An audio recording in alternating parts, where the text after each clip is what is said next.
Bonjour et bienvenue à tous sur ce nouveau podcast qui vous est proposé par le Discord solidaire. Mon nom est Mickaël et aujourd'hui, je suis en compagnie de Marie-Joseph Pigeon, candidate pour Québec solidaire dans Saint-Laurent. Bonjour Marie-Joseph, comment est-ce que vous allez? Ça va très bien. Je vais faire un scoop là parce que c'est pas encore sur le Facebook de ma page politique, mais le directeur de scrutin de Saint-Laurent m'a annoncé à 10 heures hier matin que j'étais officiellement candidate. J'ai même pas eu besoin de retourner chercher des signatures. Ah ben c'est excellent, félicitations. Ah ah, merci. Donc si tu le permets, je propose qu'on commence tout de suite dans le vif du sujet. Dans le premier bloc, on va surtout parler de vous, en fait. On va essayer de vous connaître un petit peu plus, quel est votre parcours, qui vous êtes, quels sont les sujets qui vous tiennent à cœur. Donc, tout d'abord, on peut dire, je pense que vous êtes une vétérane chez Québec solidaire. Vous en êtes déjà votre 5e tentative électorale. Vous êtes active depuis la fondation de Québec solidaire en 2006. Je pense qu'on peut dire que vous avez une expérience assez riche. Est-ce que vous pouvez nous dresser un petit portrait de votre personne et votre parcours? Ben moi, je suis une fille de Sherbrooke, puis je suis née dans une famille plutôt libérale, mais je te dirais que c'était bourgeoisie éclairée, là. Tout le monde était toujours actif dans quelque chose. Mon père était dans le club optimiste, il a fondé un orchestre symphonique de jeunes. Ma mère a travaillé pour l'Association de paradis cérébral du Québec. On était appelés à contribuer tout le temps.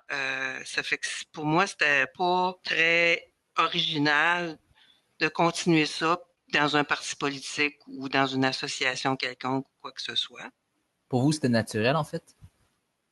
Ah oui, très. Et puis, c'est juste le parti qui fait un petit peu bizarre dans la famille, là. Ouais, dans une famille de C'est- libéraux. on pourra en reparler, oui, c'est un sujet par lui-même.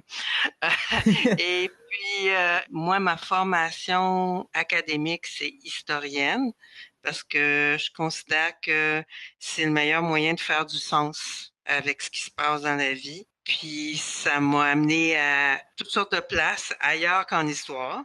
Comme là, ben, j'ai d'abord été guide en histoire à un moment donné, puis après ça, ben, je passais dans le mouvement communautaire avec principalement la population immigrante. Et puis là, avec la population de femmes qui vivent une rupture amoureuse, parce que je suis directrice générale du le CEP, le Service d'entraide passerelle, qui est le seul organisme au Québec qui s'occupe des femmes qui vivent une rupture. Est-ce que c'est votre implication dans les organismes qui vous a incité par la suite à vous impliquer à Québec solidaire? Le passage en politique, est-ce que ça a été avant les organisations communautaires ou est-ce que ça vient après? À peu près en même temps, je te dirais, parce que ça fait depuis quand même 1996 que je suis dans le mouvement communautaire. Puis j'ai fait partie du dernier exécutif du RCM, le Rassemblement des citoyens et des citoyennes de Montréal. Puis je me suis intéressée à qu'est-ce qu'on peut faire pour être au service de la population en général. Puis, je dois avouer que j'étais une UFP wannabe, là. L'Union des forces progressistes, ça m'intéressait vraiment, mais j'ai suivi le congrès de fondation de Québec solidaire à la télévision. Puis dès que j'ai su que ça s'appelait Québec solidaire, j'ai téléchargé le formulaire d'adhésion et OK. puis je me suis fait membre là. Puis le 17 juin, il y avait l'Assemblée de fondation de Québec solidaire à Montréal. Mhm. Puis je me suis proposée pour le poste de responsable à la formation. OK. Puis le reste suit. J'aimerais revenir sur quelque chose que vous avez dit tout à l'heure. Vous avez dit que vous étiez historienne. En tant qu'historienne, est-ce que d'après vous, on apprend de nos erreurs au Québec? Savoir comment on est rendu là, ça nous aide à comprendre justement qu'est-ce qu'il faut faire. Dans mon organisme, on croit fermement que les personnes prennent les meilleures décisions qu'ils peuvent avec les Vous croyez circonstances au... et les capacités qu'elles ont, là. Tu fais toujours au mieux que tu as pu au moment que tu le fais. Ça fait pas trop sur le ah, c'était une erreur faire ça, puis tout ça, parce que de toute façon, les femmes le font assez à elles-mêmes, là, se culpabiliser de toutes sortes d'affaires que on s'en va loin de ça, nous Mhm. autres. Donc, je propose maintenant qu'on passe au prochain bloc du podcast. On va s'intéresser un peu plus en détail à la circonscription que vous vous présentez. Donc, tout à l'heure, on a dit que vous vous présentiez dans Saint-Laurent. Est-ce que Hmm? vous pouvez nous dresser un portrait assez rapide de Saint-Laurent? Saint-Laurent, faut tout de suite oublier Ville-Saint-Laurent. De toute façon, c'est un arrondissement depuis 2004, Mhm. là, parce que c'est une partie seulement de l'arrondissement Saint-Laurent et une partie de Annecy, Quartier-Ville. Ah, ok. Donc, ça va du métro du collège, à peu Mhm. près, jusqu'au boulevard Gouin, c'est-à-dire la rivière des Prairies, en fait, Ok. avec l'île aux chats. Et puis, ça va de l'avenue Sainte-Croix. Si vous connaissez le Saint-Laurent, vous savez le cégep Vanier, puis le cégep, le cégep Saint-Laurent, c'est Mhm. juste de l'autre bord. C'est dans l'Acadie. Ok. C'est pas dans la circonscription, mais c'est juste à côté. Et Ouais, puis, Acadie est collé sur Saint-Laurent, la circonscription d'Acadie. oui, oui, oui, c'est ça. Ça fait que c'est pas mal l'avenue Sainte-Croix qui est la limite est. Puis la limite ouest, ben c'est Pierrefonds. Ok. Puis là, on se retrouve avec Robert Baldwin, puis Marquette vers le sud. Ouais, c'est ça. Ça, c'est Dorval, tu sais, finalement, là. Bombardier est malheureusement pas dans Saint-Laurent, là. Ça me ferait bien plaisir, mais ça ne l'est pas. C'est juste sur le bord. J'ai Pfizer, par exemple. Est-ce qu'il y a des activités particulières ou des caractéristiques spéciales dans l'activité économique dans cette circonscription-là? La grosse caractéristique, c'est le niveau d'immigration. Bien souvent, on va dire que Côte-des-Neiges, c'est le record de l'immigration. Au niveau de la diversité, oui, mais au niveau du Mhm. nombre, c'est genre 51% Ah, d'origine quand même. immigrante. Oui. Fait que le, le défi, là, c'est que tu as toute une catégorie de personnes qui sont bien intéressées par le parti, mais qui n'ont pas encore le droit de vote. Oui, d'ailleurs, l'une de vos nombreuses préoccupations, ça concerne le racisme puis tout ce qui concerne les discours haineux. Puis vous réclamez notamment l'abolition du délai de carence à la Régie de l'assurance maladie, couramment appelée le RAMQ, et à l'assurance emploi pour les nouveaux arrivants. Est-ce que vous pouvez justement nous expliquer un petit peu plus c'est quoi cette situation-là que vous dénoncez? C'est une mesure électorale de la plateforme que j'ai aidé à mettre là en 2007 et qui est restée depuis ce temps-là. Puis c'est même plus moi qui l'amène maintenant, c'est d'autres associations qui la ramènent dans la plateforme. Ça fait que j'en suis très fière de celle-là. Moi, quand je travaillais dans l'organisme pour immigrants à Saint-Laurent, le centre d'accueil et de référence sociale et économique pour immigrants de Saint-Laurent, pour ne pas le Mhm. nommer, c'est là que en 2000, le gouvernement péquiste, sous prétexte d'une fraude pas réussie à être prouvée du tout, Ok. a imposé un délai de carence de 3 mois à la RAMQ pour les personnes nouvellement arrivées.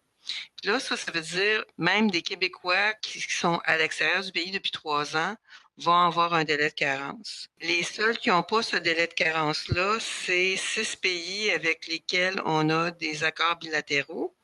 Et Mhm. évidemment, ces pays-là sont tous en Europe. Et Ouais. donc, par exemple, j'ai une amie comme ça qui est québécoise, qui a passé plus que 3 ans en France, Mhm. où est-ce qu'elle s'est mariée avec un Français. Mhm. Puis quand ils sont revenus au Québec, lui, il a eu sa carte d'assurance maladie tout de suite. Elle, il a fallu qu'elle attende 3 mois. Puis à ce moment-là, ça veut dire qu'il faut que tu te munisses d'une assurance privée qui coûte cher. Ça fait que Mhm. c'est déjà les montants d'argent avec lesquels les immigrants arrivent sont déjà moindres à cause de ça. Et ils arrivent en très bonne santé. Sauf que elle peut se détériorer très, très, très rapidement. Mhm. Surtout si, par exemple, on vient de l'Algérie, puis qu'on ne vivait pas dans les montagnes, là, Mhm. et que on arrive en plein pendant les fêtes, parce que c'est là, à ce moment-là, que le billet d'avion coûte le moins cher. Ok. Alors, donc, non seulement on n'a pas accès à grand-chose parce que tout le monde est fermé, mais en Mhm. plus de ça, c'est là qu'on se rend compte que se retenir sur la glace, c'est un acquis culturel. Ça vient pas naturellement, là. Ça fait Ok, que ouais, ok, je comprends. les Il y a un risque fractures du d'accident plus nez, élevé. Exactement. Puis les grippes, puis tout ça, là, je veux dire, là, on parle de santé physique, mais il y a une part importante de la santé mentale aussi, puisqu'il y a de la discrimination, il y a du racisme, puis on a de la difficulté à se trouver un emploi, parce que la plupart du temps, on nous demande l'anglais quand on a été sélectionné parce qu'on parle français. Puis, Ouais. ça, c'est en 2000, puis en 2003, le Parti libéral, alors qu'il avait dit qu'il songeait à abolir ce délai de carence-là, en a ajouté un autre avec l'assistance emploi. OK. Faut dire qu'à ce moment-là, pour avoir accès à des mesures d'employabilité, bien souvent, il fallait s'inscrire au bien-être. Fait que ce OK. délai de carence-là fait en sorte que pendant 3 mois, il est moins facile d'avoir accès à des mesures pour se retrouver un emploi. C'est deux mesures qui font en sorte que l'intégration est difficile C'est un pour frein. les 3 premiers mois. Oui, c'est un frein. Exactement. Puis je pense que c'est une des raisons pourquoi c'est repris par d'autres associations maintenant à chaque plateforme, c'est que les gens se rendent bien compte que c'est juste 3 mois, là, mais c'est un 3 mois qui est bien important, puis qui fait en sorte que, c'est un petit peu comme dans les livres ou pour les parents qu'on dit tout se joue avant 6 ans, là, Mhm. ben, tu sais, tout se joue dans les 3 premiers mois, là, finalement. Ça serait quoi les avantages pour les citoyens de Saint-Laurent d'élire une députée solidaire? Au lieu d'avoir un parti qui les ignore pendant 4 ans parce que sont pris pour acquis, comme ça se peut pas, mais c'est libéral presque du municipal, provincial et fédéral quasiment non-stop depuis qu'il y a des élections, Mhm. avec quelques petites exceptions conservateurs au niveau fédéral, là. Ça fait que, tu sais, ils sont vraiment pris pour acquis, là. Je veux dire, il va y avoir un débat à Saint-Laurent le 20 septembre. Mhm. La candidate libérale n'est même pas là, là. Ça va être un no-show pour elle, là. Ils sont sûrs d'être élus. Ça fait OK. qu'ils font pas attention à la communauté. Puis, ben, le Parti libéral est le parti du 1% puis des tinamis, là. Mhm. Ça fait que c'est clair qu'à ce moment-là, la population en général, parce que ça, c'est une Donc en autre fait, particularité de Saint-Laurent. Il y a de la richesse beaucoup au sud, complètement proche du métro, du collège, et du côté de Gouin, là, sur le bord de la rivière. OK. C'est assez riche, mais au milieu de tout ça, il y a des logements vétustes, inappropriés, puis avec une extrême pauvreté, là. Ça fait que ce monde-là, c'est pas le Parti libéral qui les représente à l'Assemblée nationale, pas Mhm. en tout. Et justement, lors de votre investiture au mois de mai, vous avez parlé des problèmes qui étaient reliés au logement. Vous parliez notamment d'insalubrité, que le coût des logements était dispendieux. C'est quoi les solutions concrètes qui sont proposées par Québec solidaire pour remédier à ce type de problème? Ben, Québec solidaire, ça fait longtemps qu'on a repris la demande du FRAPRU depuis longtemps de 50 000 logements écologiques et accessibles. Il y a aussi qu'on va inscrire le droit au logement dans la Charte des droits et libertés. OK. Parce que les droits économiques et sociaux ne sont pas inscrits, hein. C'est des libertés individuelles beaucoup, mais les droits sociaux et économiques sont pas beaucoup là. Fait OK. que le droit au logement sera inscrit. Et puis, on a aussi sorti dernièrement, là, ça fait pas si longtemps que ça, cette nouvelle-là, comme quoi on aurait un meilleur contrôle les RNB, là.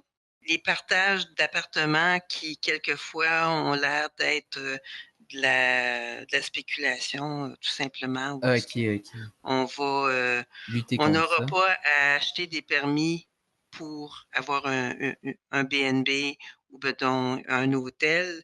On va carrément louer un appartement pour départer de monde qui viennent d'ailleurs, puis tout ça, ce qui fait en sorte que la vie de quartier est vraiment bouleversée quand ça arrive, là, quand c'est ça. Puis aussi, ben, c'est pas tant le logement, mais à cette heure, on est connecté avec le monde à partir de chez soi. Ça fait que le réseau Québec pour l'Internet, c'est une des choses Un outil dont à on mettre fait en la promotion place. cette année. Mhm. Ça fait que c'est ça, mais quand on regarde dans l'onglet logement, là, il y a quand même pas pire d'affaires sur le site de Québec solidaire. On a tendance à avoir des plateformes qui ressemblent vraiment à un roman, là. C'est beaucoup de pages. C'est beaucoup de pages. Mais il faut voir qu'on a fait notre programme en 10 ans avec tout le monde. Tout le monde a participé au programme. Puis c'est ça que j'aime OK. vraiment de Québec solidaire, c'est que autant le programme que la plateforme, là, il y a très peu de membres qui sont actifs, qui n'ont pas une phrase Qui n'ont pas participé qui à vient d'eux l'élaboration. autres là-dedans, là. Tu sais, c'est vraiment, c'est pas une sommité en haut qui a pondu ça un soir puis qui est adopté en tordant des bras, là. C'est le monde qui l'a fait. Je propose qu'on passe à un autre sujet. C'est un sujet qui a quand même fait beaucoup parler jusqu'à présent dans la campagne électorale. Il s'agit du transport. Je pense que les quatre principaux partis ont beaucoup parlé du transport. Quand même, on a vu dans les derniers jours le Parti libéral qui propose le transport en commun gratuit pour les étudiants et pour les personnes de 65 ans et plus. On a vu le Parti québécois qui a proposé de mettre en place une application mobile, pardon, pour favoriser le covoiturage. Puis dès le mois de juin dernier, la CAQ avait déjà présenté son plan pour, je cite, décongestionner Montréal et les banlieues. C'est un plan qui prévoyait entre autres le prolongement du réseau express métropolitain, couramment appelé le REM. Ça prévoyait Mhm. aussi l'élargissement de certaines autoroutes et leur prolongement. Pour ce bord, Québec solidaire propose de réduire de 50% le prix du transport en commun et d'interdire la vente de véhicules à essence d'ici 2030. Comme on l'a vu, les principaux partis ont proposé beaucoup de mesures. Pourquoi, selon vous, c'est Québec solidaire qui a la meilleure plateforme sur le sujet? Il y a pas juste ça en plus, là. Depuis qu'on s'était parlé une première fois de Mhm. l'entrevue, ben on a sorti, puis j'étais à la conférence de presse, j'étais vraiment fière, le Grand Montréal Express. Le REM, on n'est pas à l'aise avec tant que ça parce que il faudrait que le BAP revienne là-dessus puis rétablisse certaines affaires, là. Il y a des choses OK. il y a des terres à protéger, il y a des choses à ajuster. Mais on OK. s'est dit, il y a assez d'argent qui ont été dépensés, puis il y a des trous qui se creusent carrément là, en ce moment là. OK. Ça fait que ça coûterait trop cher de revenir en arrière puis de l'arrêter. Fait que c'est pour ça qu'il est encore dans les cartons du projet de Grand Montréal Express. Pour Saint-Laurent en particulier, là, il y a des stations de métro de plus. Il va y avoir OK. des stations de train de plus. Il va y avoir aussi des voies réservées, là. Ouais. Ça fait que tout ça fait en sorte que il y aura beaucoup plus de façons de se déplacer sans avoir besoin de l'automobile. On va, avec le tarif coupé de moitié, ça va aider les gens. Si je suis sur l'aide sociale en ce moment et que avec les programmes d'employabilité comme ils sont en ce moment, je n'ai pas le choix que de faire des longs trajets pour me chercher de l'emploi. Il n'y a plus OK. de notion de proximité là, dans les obligations à se trouver un emploi si on est sur l'aide sociale.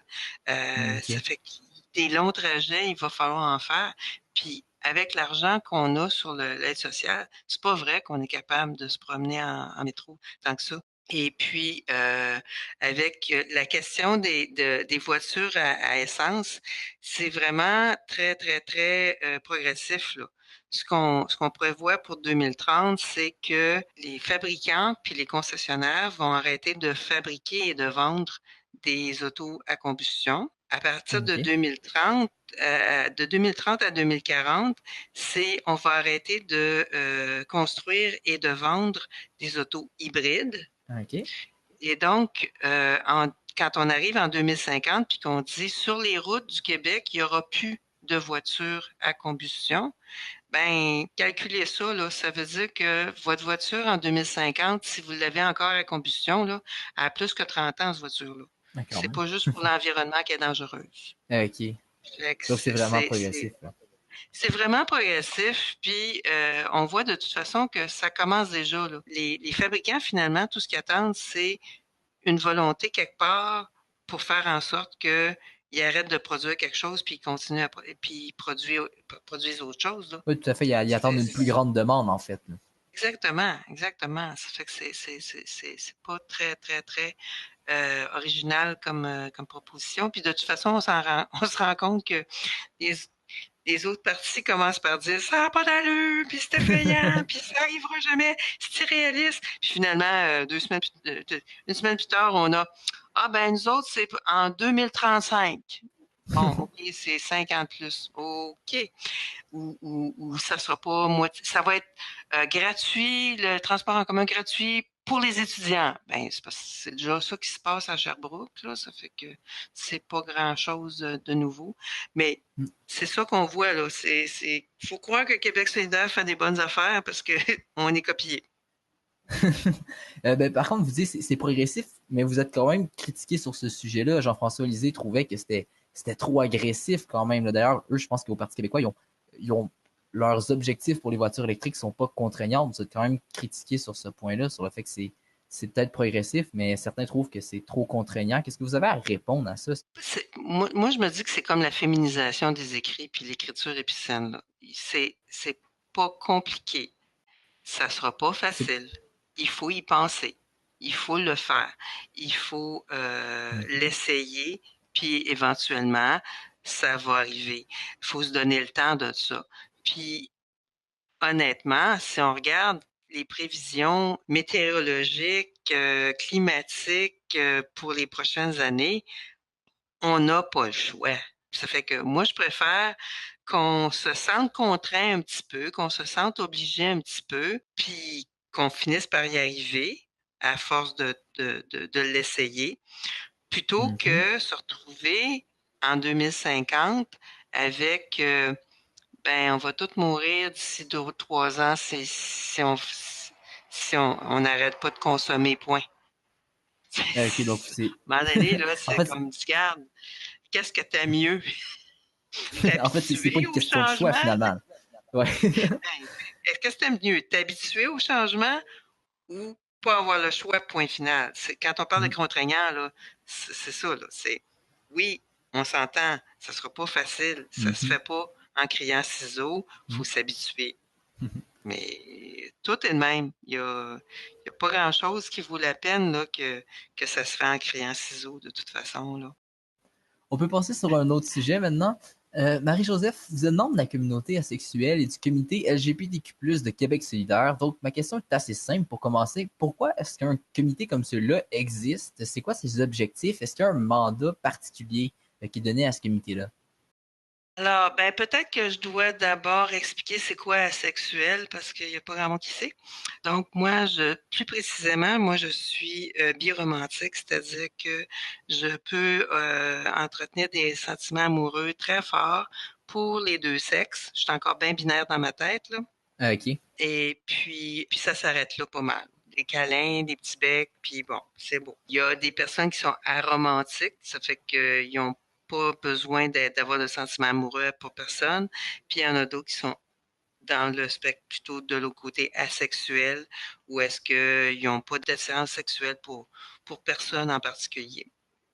Ok. Ça, c'est le parapluie le spectre de la sexualité. Ok. Euh, Moi, je suis dans le comité qui s'appelle en fait le DOAGE, de diversité des orientations et des identités sexuelles, corporelles et de genre.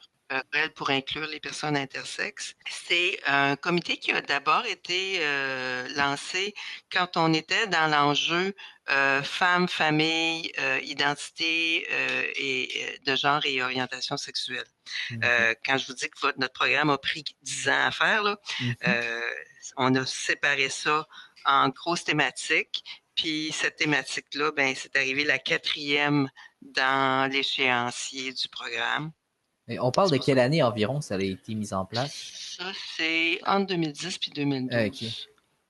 Et puis, ça fait que c'était ça son principal objectif, c'est de contribuer au programme. Mhm. Depuis qu'on a adopté cet enjeu-là, c'est plus pour voir justement à ce que on n'oublie pas ce genre de discussion-là qu'on a entre nous autres. L'importance d'avoir un troisième micro, ça n'a pas toujours aller de soi. Là, Mhm. il y a plusieurs hommes cisgenres qui, voyant qu'il y avait un micro de libre, pensaient que c'était pour eux autres. Ok. et donc pouvaient ne pas faire la file.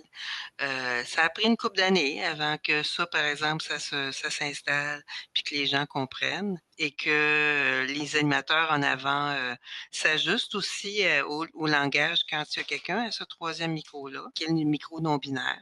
Ça fait que, tu sais, le comité, il est un petit peu là pour ça.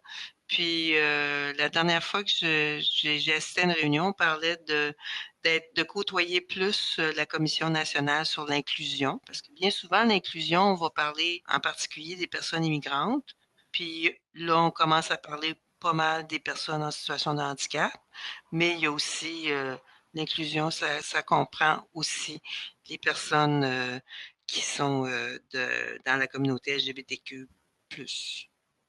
OK. Est-ce que vous pouvez nous parler un petit peu de la position de Québec solidaire sur les interventions chirurgicales imposées aux enfants intersexes? Et il commence à se dégager peut-être un consensus sur le fait que c'est des mutilations, même s'il y a quand même une certaine résistance du côté des médecins. C'est quoi la position de Québec solidaire sur ce sujet-là? À ma connaissance, on n'en a pas une phrasée comme ça. OK. Sauf que moi, effectivement, là, c'est quelque chose pour lequel je vais me battre jusqu'à ma mort. Là. Mhm. Tu sais, on va parler de pratiques barbares quand on parle de clitérectomie puis des choses comme ça Mhm. pour les autres cultures. Mhm. Euh, mais par exemple, on va trouver ça normal d'assigner un sexe à un enfant quand elle vient de naître en se disant, ben, les parents ont besoin de ça pour vivre leur parentalité. Moi, je dis que je suis encore bien binaire dans ma tête, là, mais en même temps, Mhm. quand quelqu'un m'annonce qu'il attend un enfant, là, puis je ne pose pas la question si c'est un garçon ou une fille. Puis si OK. on me dit, ah, ça va être une petite fille, je réponds peut-être. Je déstabilise vraiment tous les nouveaux parents. Je suis pas une bonne tante, franchement. Mais j'en ai pas C'est moi-même c'est quoi la d'enfant. réaction des gens à ce moment-là? Est-ce qu'ils vous Ah posent non, plus non, de c'est ça. questions C'est vraiment ou... comme, ben là, tu sais. Mais oui, effectivement, c'est comme, regarde, tu le sais pas. Euh, Ça peut être une enfant intersexe, mais ça peut être aussi une enfant trans. On ne sait pas, là. Ça fait que, ben, peut-être. OK. Il doit y avoir un certain traumatisme pour les enfants mutilés, j'imagine. Oui, Jannick Bastien, c'est quelqu'un que je trouve vraiment inspirante dans sa bataille, là. Et elle a livré un vibrant témoignage à ce niveau-là sur son expérience personnelle à elle.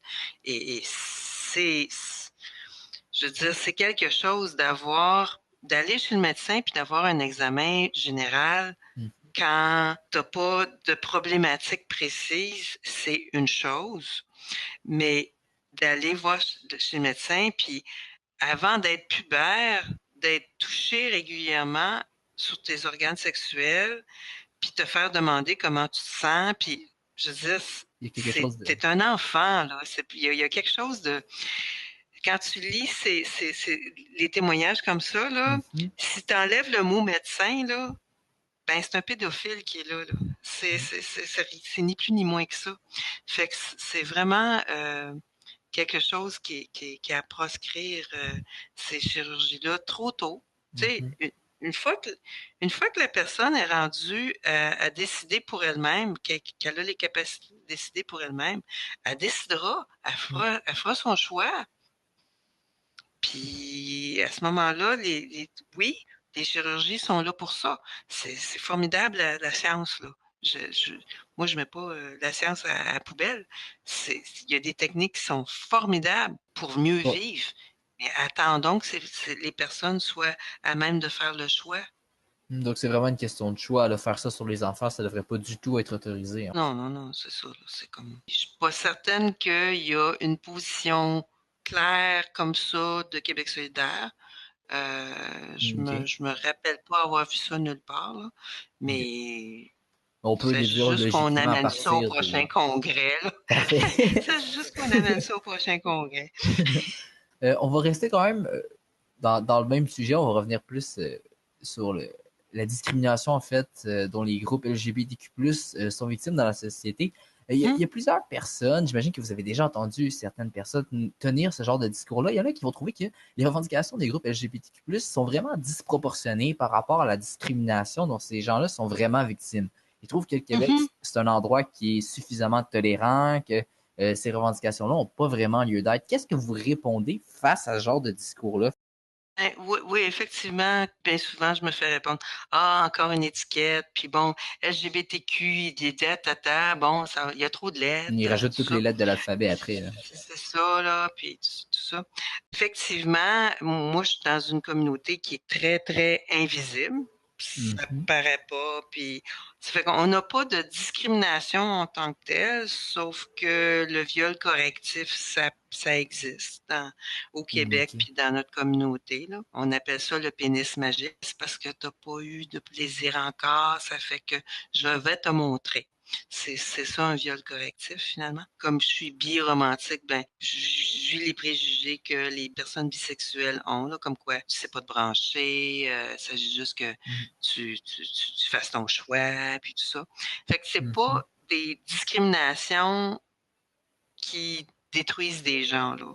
Sauf OK. que la société est tellement hétéronormative et tellement cisnormative, cisgenre, OK. c'est-à-dire les personnes qui se sentent, comme moi je suis une femme cisgenre, le sexe qu'on m'a assigné, le genre qu'on m'a assigné à la naissance, c'est femme, puis je, je trouve que c'est correct, là, ça va que, OK. comment je me pense, là. OK. Je vois pas, il n'y a pas de différence, il n'y a pas de dissonance, là. OK. Donc, en fait, vous Euh, dites qu'il n'y a pas vraiment de discrimination, mais c'est des gens qui se sentent un peu laissés pour compte ou qui n'ont pas l'impression de faire partie de la société, comme s'il n'y avait pas ouais. une leur était réservée, en fait. Oui, tout à fait. Puis même sans avoir de place réservée, il y a toute la place est occupée par l'hétéronormativité puis la cisnormativité. Regardez juste un film, là. Vous avez même pas besoin d'avoir un film romantique. Mm. Du moment qu'il y a des sentiments amoureux qui se découvrent en général chez un couple là, qui n'est pas du même sexe, ben Mhm. tout de suite, c'est sûr qu'on s'embrasse, on se déshabille, puis on a une relation sexuelle. Pour les Mhm. asexuels, mettons que c'est un petit peu comme ben too much. Là. On n'avait Mhm. pas besoin de ça. Mais est-ce qu'on parle Oui. de beaucoup de gens qui sont concernés dans la société? Parce que je veux dire, oui, effectivement, c'est des gens qui vont se laisser sentir de côté, mais j'imagine qu'il y a quand même une majorité de personnes, je connais pas de statistiques sur le sujet, mais j'imagine qu'on pourrait rétorquer à ce que vous dites, qu'il y a quand même une majorité de personnes qui se sentent dans leur place dans la société. Donc, de ce point de vue-là, que par exemple, dans un film, ça représente en quelque sorte, je mets des guillemets, mais la situation normale au sens où ça correspond à ce que le plus de gens dans la société ressentent comme Ben, manière de vivre leur sexualité. ça correspond à une majorité qui a le privilège de se penser tout seul. Ben, à côté de ça, il y a plein de personnes. Là, je parle de la communauté asexuelle parce que c'est la mienne, là, Mhm. mais il y a plein de personnes queer qui voient que ben c'est deux personnes de sexe différent. OK. Il y a plein de personnes racisées qui vont voir que, ben, encore une fois, c'est juste du blanc. OK.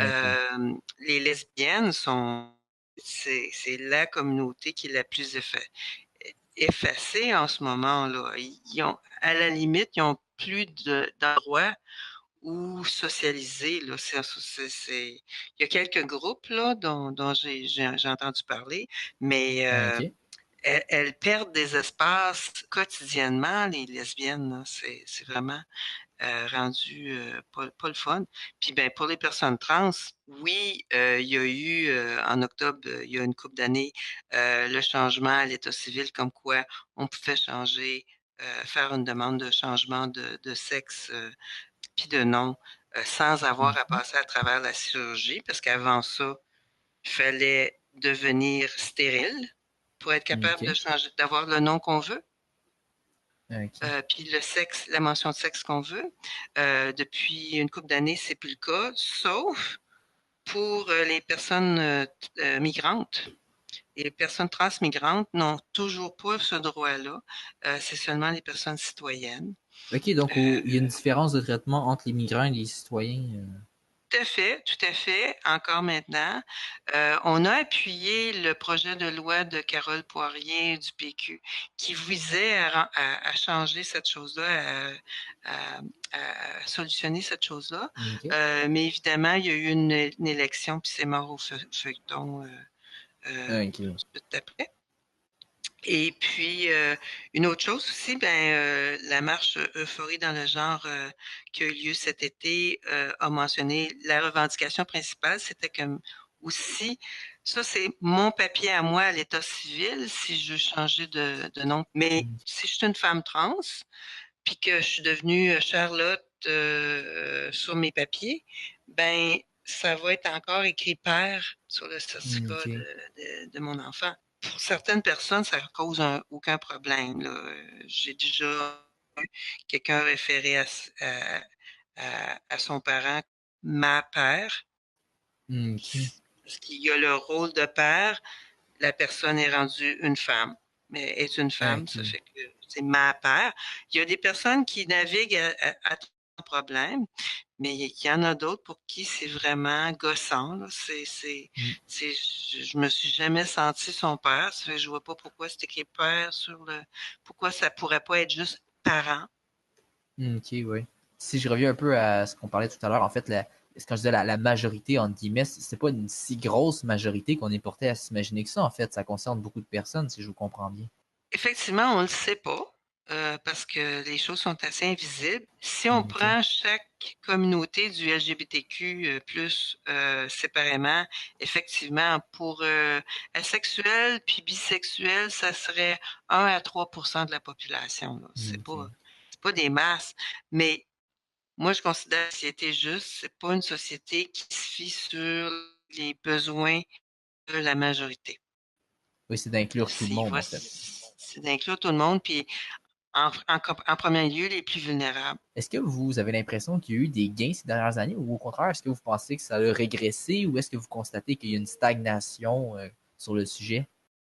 Des avancées, c'est clair, au niveau du droit légal, là, tu sais, du droit dans les textes, là. OK. Parce que là, tu vois, on a ajouté la discrimination contre l'identité de et l'orientation sexuelle, mais aussi l'identité de genre OK. dans la Charte des libertés du Canada. Mais ça fait que ça, c'est un progrès. Mais tu vois, c'est toujours des acquis très, très, très fragiles. Les congrégations religieuses qui avaient des emplois d'été Mhm. cette année, il y avait une mention comme quoi si tu demandes de l'argent supplémentaire parce que tu comptes engager quelqu'un handicapé, LGBT, autochtone et tout ça, tu ne peux Mhm. pas faire de discrimination au niveau de l'embauche sur l'identité de genre, puis tout ça. C'était bien OK. écrit, hein? C'était bien. Si tu demandes de l'argent supplémentaire pour embaucher quelqu'un dans les catégories vulnérables, ben, Mhm. viens pas après ça embaucher quelqu'un de ce genre, blanc, là, ambulant, puis tout le OK. kit, là. Si tu as du monde qui sont de la gang que tu voulais favoriser, qui ont postulé, ben, il va falloir que tu expliques pourquoi tu les engages pas, là, puis que tu engages quelqu'un d'autre. OK. Ben, ça, c'est ce que le gouvernement du Canada disait. Les congrégations religieuses ont fait un gros plat à propos de ça en disant on nous interdit de nos croyances en nous forçant à engager des transgenres. Donc, en fait, ce que vous dites, c'est qu'il y a eu des progrès théoriquement parlant, mais en pratique, dans la société, les progrès théoriques sont pas appliqués, en fait. C'est toujours pas solide. C'est beau, c'est dans la loi, mais comme l'égalité femmes-hommes, là, c'est cette histoire-là, comme quoi là, c'est une valeur sine qua non au Québec. Là, je suis Mhm. désolée. Mon organisme a été coupé sévèrement par Centraide du Grand Montréal sous prétexte que l'égalité est atteinte, ça fait qu'on n'a plus besoin de nous autres. C'est pas vrai. L'égalité dans les faits est pas là pour personne. Ça fait qu'à ce moment-là, les pour la communauté LGBTQ+, c'est la même chose. Il y a certaines avancées qui restent très fragiles, qui peuvent prendre le bord n'importe quand. On a vu ça avec Trump, là. Qu'est-ce qu'il a fait? Mhm. La première chose qu'il a faite, c'est enlever des droits aux LGBT. Fait que ça, on a juste à avoir un trompette au Québec, là, puis ça y est, c'est fait. Donc, on est juste au début du chemin, en fait, là. Il y a encore énormément de progrès à faire. Oui, oui. Le 50e, là, l'année prochaine, de Stonewall, là. Fait que, tu sais, c'est l'émeute qui a parti, la Pride qui a parti, tout le mouvement de la fierté. Ça Mhm. fait que ça fait pas si longtemps que ça.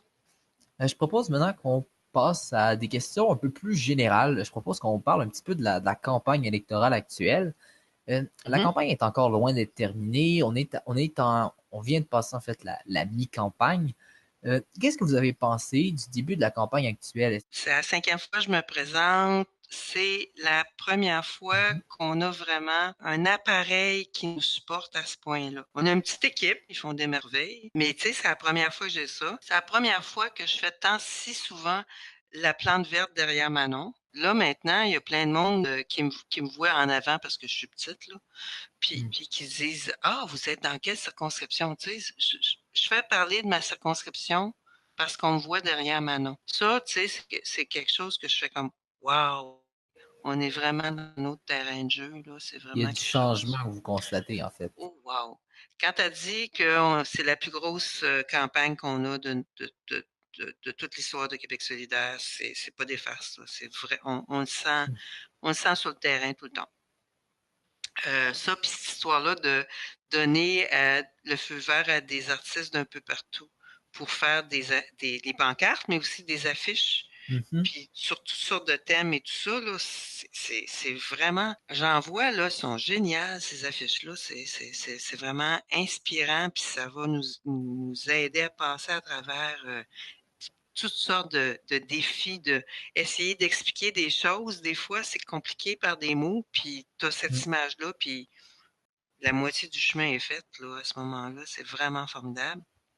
Ouais, il y a vraiment l'air de se passer quelque chose dans cette campagne-là. Dans le dernier podcast, on interrogeait Milan Bernard, le candidat de Québec solidaire dans Gatineau. Il était question d'une vague solidaire qui constatait. Est-ce que vous aussi, vous constatez cette vague solidaire-là? J'ai jamais fait tant d'entrevues que ça. J'ai été invitée par le Carrefour Jeunesse Emploi avec son mouvement Ma Voix compte. Euh, il y a, il y a un organisme en sécurité alimentaire qui va faire un débat à Saint-Laurent le 20 septembre. Là. Je pense que c'est la première fois Ok. que ça existe, ce genre de choses-là. Fait que c'est pas nécessairement une vague solidaire, mais il y a un changement, c'est clair. C'est plus pareil. C'est plus pareil comme avant, c'est clair. Ça fait que ça, Ok. c'est vraiment le fun. L'affaire que je commence à avoir hâte dont on parle, puis ça, c'est ma gang du mouvement féministe qui l'amène, là, c'est que Mhm. le sujet des femmes, puis la violence envers les femmes en particulier, est complètement Laissé pour compte. obscurci. Là, on n'en parle pas pantoute. Ok. À part pour les femmes, jusqu'à maintenant, les seules affaires dont on parle, c'est la parité dans les partis politiques. Ah, la parité homme-femme, ouais. Ouais. Puis c'est, on s'entend, là, on va parler de la marge de parité qui est de 40%. Mm. Ce n'est pas la parité, Mm. j'ai fait des études là-dessus à un moment donné pour la Terre des groupes de femmes de Montréal. La seule fois où est-ce qu'on s'est retrouvé avec plus que 50% de femmes Mm. élues, c'est en Italie, dans les communes.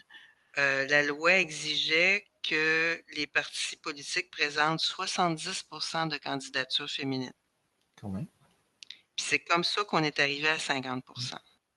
Ça fait que si tu présentes juste 40%, ou même si tu présentes juste 51%, là, Il va y avoir moins de femmes que d'hommes au ça, final. ouais, ça, tu n'auras pas la parité, c'est clair. Il faut que Ok. tu en mettes plus. Puis il faut que tu en mettes plus par la loi. L'année d'après, les communes italiennes se sont dit, ben c'est réglé, on l'a fait. Fait qu'on n'a plus besoin de loi pour protéger ça. Ils sont retombés à 25. Tantôt, on parlait des communautés LGBTQ+. Comment est-ce qu'ils se positionnent par rapport à la parité homme-femme? À Québec solidaire, on a une candidate qui, ben, j'ai de la misère à dire autre chose qu'une candidate parce que la personne s'appelle Hélène. Elle est non-binaire. Ah, ok. Ça fait qu'effectivement, comment tu calcules ça dans le total, ça c'est autre chose. Mhm. Mais je te dirais que ce que je vois plus dans les communautés, c'est éviter le mégenrage, là. Si je m'identifie comme une femme, que tout le monde fasse pareil, puis qu'on commence pas à dire, ben en fait, c'est pas une femme, c'est un homme. Ok. Puis on l'a pas la parité tant que ça, puis tout ça. Le côté femme, tout ce qu'on parle de la condition féminine, c'est justement de la parité en politique. Oui, ben ça, surtout, c'est le groupement des maisons d'hébergement pour femmes victimes de violences qui a sonné l'alerte beaucoup, là. Puis là, il va y avoir un débat bientôt du White des femmes, là, justement, Ok. sur. Puis ça l'annonce carrément comme ça.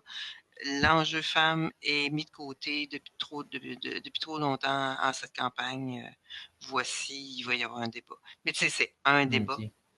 Ouais, c'est Euh, un débat c'est le parmi white tant qui. d'autres dans le flot de ce qui se passe durant la campagne. Exactement. Puis c'est un débat organisé par une organisation féministe. Ok, Fait que en c'est. plus, ouais. C'est pas à la société civile de faire de tenir ces enjeux-là encore. C'est aux organisations de femmes à tenir à bout de bras les enjeux femmes. Il y a une question que j'aime beaucoup poser pour conclure les podcasts. Si vous devriez convaincre un électeur qui est encore indécis, donc qui ne sait pas pour qui voter ou qui ne sait peut-être même pas s'il va aller voter, si vous deviez convaincre un électeur de ce type-là de voter pour Québec solidaire, ce serait quoi vos principaux arguments? Je pense que ça revient vraiment à tanner de voir que c'est des tsunamis puis toujours les mêmes riches qui gagnent. La clause Bombardier qu'on essaie de mettre, là, il y a quelqu'un à un moment donné qui m'a parlé de ça au local électoral de Gouin. Elle disait ça devrait être nationalisé Bombardier, tout simplement. Là. Mm. Ça a rien à voir votre affaire de 30 fois le salaire du plus bas. Tu sais. Puis j'ai dit oui, mais madame, en ce moment, c'est 290 fois le salaire moyen qu'un haut dirigeant fait. Les 100 hauts dirigeants du Canada gagnent 290 fois le salaire de leur employé moyen. Le 2 janvier à 10 heures le matin, ils ont fait le salaire annuel de leur employé. 2 janvier. Nous autres, on travaille pour les 99% des autres. Ça va prendre une rupture dans ce qu'on fait. Jusqu'à maintenant, ce qu'on fait, ça marche pas. Le mode de scrutin fonctionne pas. On s'en va vers des changements climatiques désastreux. L'éducation, nos enseignants, nos enseignantes font des burn-out à n'en plus finir. Mhm. Le Québec est à genoux en ce moment, là, puis il faut le remettre debout. Là, ça n'a pas d'allure. Donc, merci Marie-Joseph d'avoir été avec nous. Ça a été un immense plaisir. Je pense qu'on a pu aborder plusieurs sujets. Ça a été vraiment intéressant. Donc, on vous souhaite une bonne fin de campagne. Et merci à vous surtout. Ça a été vraiment une belle opportunité. Je connaissais pas le projet, puis c'est vraiment fantastique. Ça fait que merci à vous. De rien. Donc, merci de nous avoir écoutés et je vous dis à la prochaine.